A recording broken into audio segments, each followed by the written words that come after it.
The festival feels very fresh to us this year.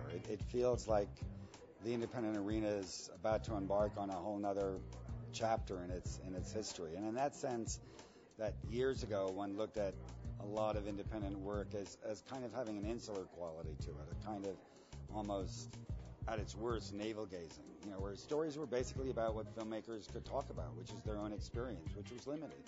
Now it feels like the stories are much broader than that.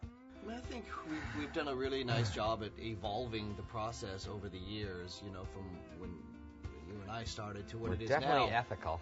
Yeah, no, we're definitely comprehensive. Definitely. Almost probably too much so, still. I think we err on the side of giving over attention to each film, but that's all right. That's our job, and that's what we all know how much blood, sweat, and tears went into each one of these films that was submitted to us. So.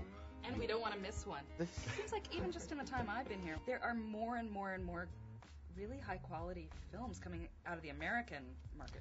Yeah, let's talk about America. That makes it a little tricky because being a travel. Discovery Festival, we can't really rely on standards that we even used last year. Yeah. And especially now that we're starting to, especially at the beginning of the process, I remember seeing a lot of movies that were like aping indie movies as opposed to aping Hollywood movies. It's like there's a whole new frontier of new material. Or as we said in this year's festival, you've got a whole generation of independent feature filmmakers, especially who've come of age, and they have different stories to tell than what we think of as classic indie stories. They're telling more mature stories, I think.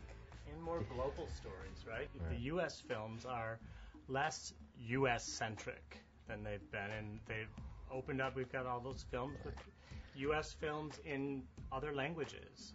I mean, with international cinema, every country has its own sort of system by which new work is emerging, and you're never entirely sure how that's happening. Sometimes it's easy with the countries that have the really great film institutes, or is this a country that we really should be finding some really small little cinematheque that's where all the filmmakers are coming out of. So it's kind of like trying to figure out, too, when you're traveling, what it is that you should even be learning.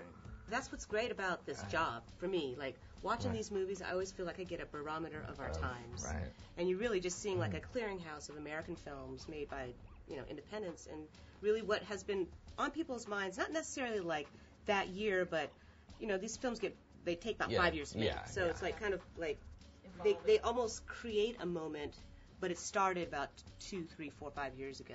There's a vibe sometimes to a film, don't you think? I mean, there's, we play a lot of different kinds of movies, and we're the first people to say there's no such thing as a Sundance movie. But you watch this movie that has such independent spirit. You can just tell that they shot it over weekends, and it's that small quality that just sticks with you, and you think that's got the right vibe for us. This year we could have put three kinds of festivals together. They all would have been really solid in quality, but I feel like the one that we put together for the festival raises the bar.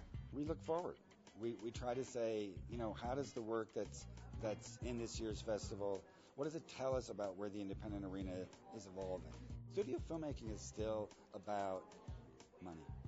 It's still about theatrically making films that have the broadest possible audience. That's not what independent film is about. There may be some filmmakers come here hoping they'll find their bag of riches, but more filmmakers that come here hoping that their work will get seen.